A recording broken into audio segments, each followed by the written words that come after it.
Fala, torcedor palmeirense! Bem-vindo a mais um episódio do Bastidores do Verdão Últimas Notícias. Pode sentar confortavelmente porque o que vamos revelar aqui hoje vai mexer completamente com as suas expectativas para esta temporada.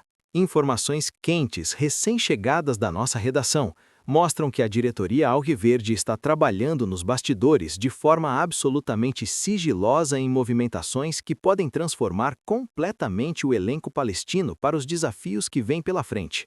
E quando digo transformar, não estou exagerando absolutamente nada. Antes de entrarmos nos detalhes principais, preciso que você entenda uma coisa.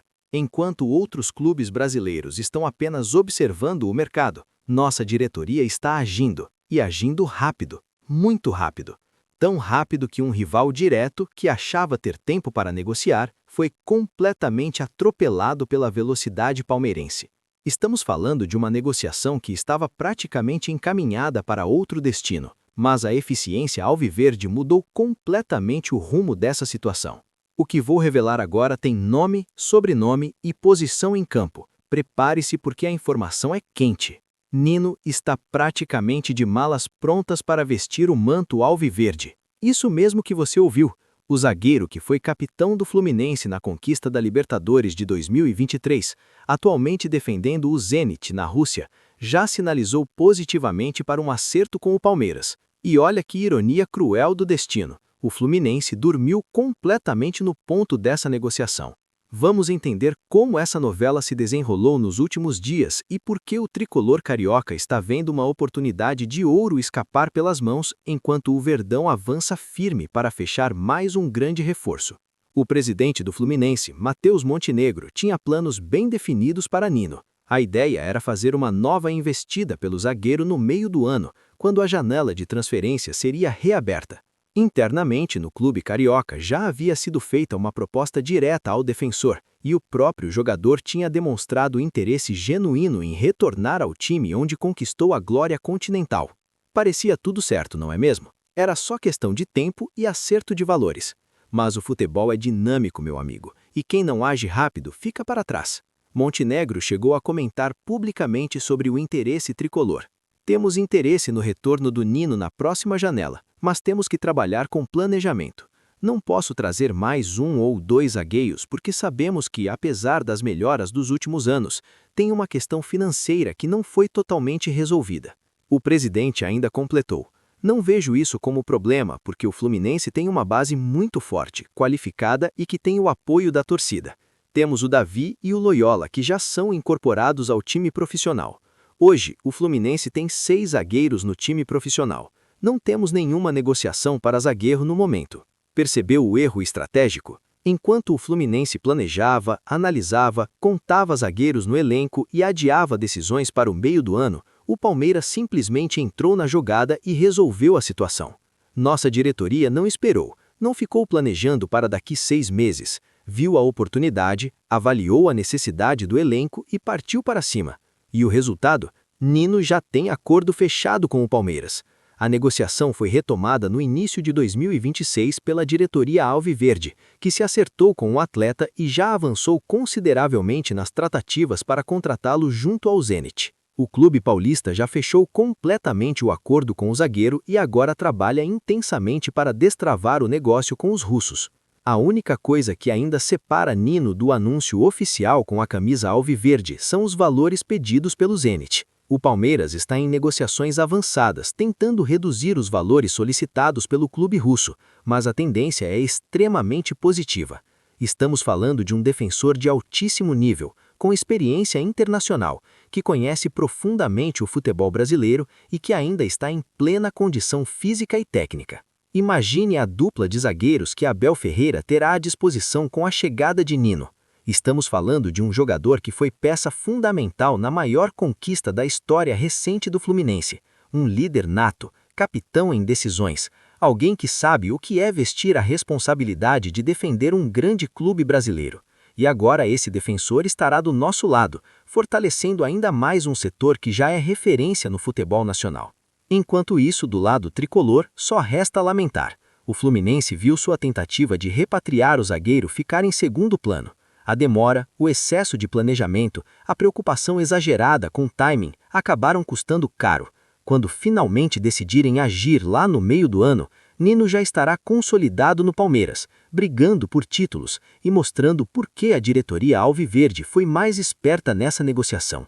Esse é o tipo de movimento que separa clubes grandes de clubes gigantes. O Palmeiras não fica esperando a janela ideal ou o momento perfeito.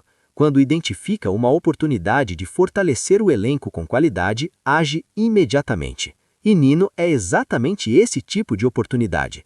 Qualidade técnica comprovada, liderança, experiência em decisões e conhecimento profundo do futebol brasileiro.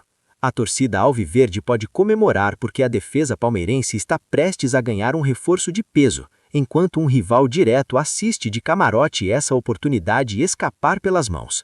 Só falta o Palmeiras e o Zenit chegarem a um acordo final sobre os valores, e aí sim teremos o anúncio oficial que toda a família Palmeiras está ansiosa para ver. Mas calma que ainda tem muito mais, porque se você achou que a movimentação palmeirense para 2026 termina com Nino, prepare-se para outra informação que está causando rebuliço no mundo palmeirense. Estamos agora falando de uma mudança estrutural que já estava nos planos da diretoria e que finalmente se concretizou. Uma troca de gigantes que mostra o nível de planejamento do Palmeiras e também a força de atração do clube no cenário nacional. O Everton, o ídolo multicampeão, encerrou oficialmente seu ciclo no Palmeiras e foi anunciado como novo reforço do Grêmio. Aos 38 anos, o arqueiro assinou contrato por 3 temporadas com o tricolor gaúcho, chegando a Porto Alegre com status de titular absoluto até o fim de 2028. Foi um pedido pessoal do próprio goleiro, que recebeu uma oferta financeiramente atraente e um projeto de longo prazo que o seduziu completamente. A proposta gremista não envolveu apenas valores salariais diferenciados, mas também a garantia de protagonismo absoluto sob as traves gaúchas pelos próximos 3 anos. A diretoria palmeirense, em respeito aos serviços prestados e à história vitoriosa construída no clube, atendeu ao pedido e facilitou a liberação. O Everton não é um goleiro qualquer na galeria de ídolos alviverdes. Estamos falando do arqueiro que defendeu o Palmeiras em conquistas memoráveis, que pegou pênaltis decisivos, que salvou o time em momentos cruciais e que se tornou uma referência de liderança dentro e fora de campo. Sua saída marca o fim de uma era, mas foi conduzida com classe e reconhecimento mútuo entre clube e atleta. Na apresentação oficial no Grêmio, o Everton deixou claro qual foi sua inspiração para continuar jogando em alto nível, mesmo com 38 anos. Ele citou a longevidade do goleiro Fábio, que brilhou por anos no Cruzeiro e no Fluminense, como exemplo de que é possível manter a excelência técnica e física mesmo na maturidade da carreira. O goleiro enxergou no projeto gremista a oportunidade de protagonizar mais alguns anos de futebol de elite, agora defendendo as cores do imortal e buscando adicionar novos capítulos à sua carreira já vitoriosa. Mas aqui vem o ponto principal que todo torcedor palmeirense precisa entender. O Palmeiras não ficou desguarnecido, muito pelo contrário. A saída de Everton não gerou pânico, desespero ou correria da diretoria atrás de soluções emergenciais no mercado. Sabe por quê?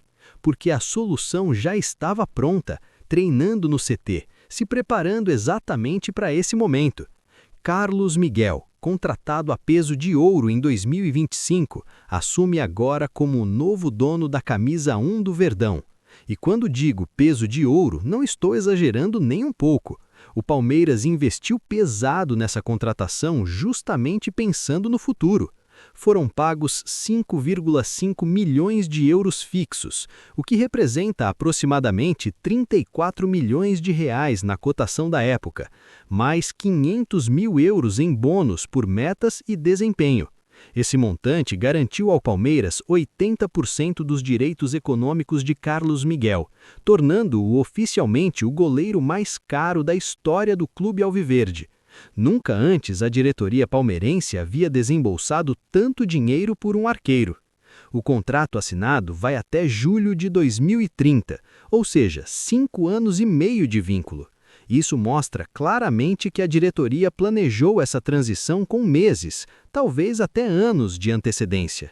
Não foi uma decisão de última hora, não foi improviso, foi estratégia pura. A saída de Everton apenas acelerou um processo que já estava em andamento, transformando Carlos Miguel de promessa em realidade imediata. Enquanto outros clubes brasileiros entrariam em completo desespero ao perder um goleiro titular multicampeão, correndo atrás de reposições no mercado sem planejamento adequado e pagando valores inflacionados por pressa, o Verdão simplesmente ativa o plano que já estava pago, treinado e preparado. Isso é gestão de altíssimo nível, isso é pensar à frente da concorrência, isso é entender que no futebol moderno, antecipar movimentos é mais importante do que reagir a eles. Carlos Miguel não chega como uma aposta ou como um experimento, ele chega como uma certeza. Com seus impressionantes 2,04 metros de altura, o novo titular traz não apenas envergadura física privilegiada, mas também qualidades técnicas que o destacaram no Corinthians antes de chegar ao Palmeiras. Ele terá a enorme responsabilidade de manter aquela segurança defensiva que virou marca registrada absoluta da era Abel Ferreira. O sistema defensivo palmeirense é reconhecido nacionalmente como um dos mais sólidos, e Carlos Miguel precisará honrar esse legado desde o primeiro jogo. A pressão será gigantesca, não tem como negar. Substituir um ídolo como o Everton não é tarefa simples para ninguém, mas o novo goleiro palmeirense não estará sozinho nessa empreitada. O setor de goleiros do Verdão está completamente definido e estruturado para dar todo o suporte necessário. Carlos Miguel assume como titular absoluto. Marcelo Lomba segue como reserva imediato, trazendo toda a sua vasta experiência para eventuais necessidades. E o jovem Aranha, promessa da base palmeirense, completa o trio como terceira opção, ganhando experiência ao lado de profissionais consagrados. A diretoria já deixou claro internamente, não haverá novas contratações para a posição de goleiro.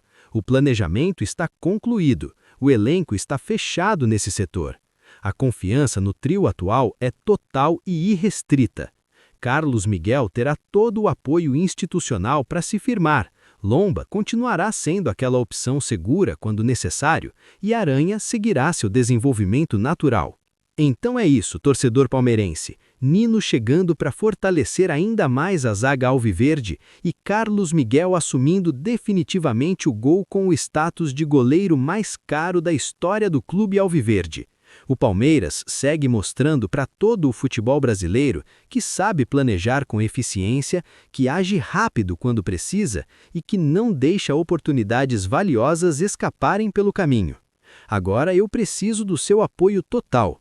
Inscreva-se imediatamente no canal Bastidores do Verdão, Últimas Notícias, e ative o sininho de notificações para não perder absolutamente nenhuma informação quente, nenhum bastidor exclusivo sobre o nosso Verdão. E deixe aqui nos comentários sua opinião sincera. Você está confiante com a chegada de Nino para a defesa e com Carlos Miguel comandando o gol palmeirense?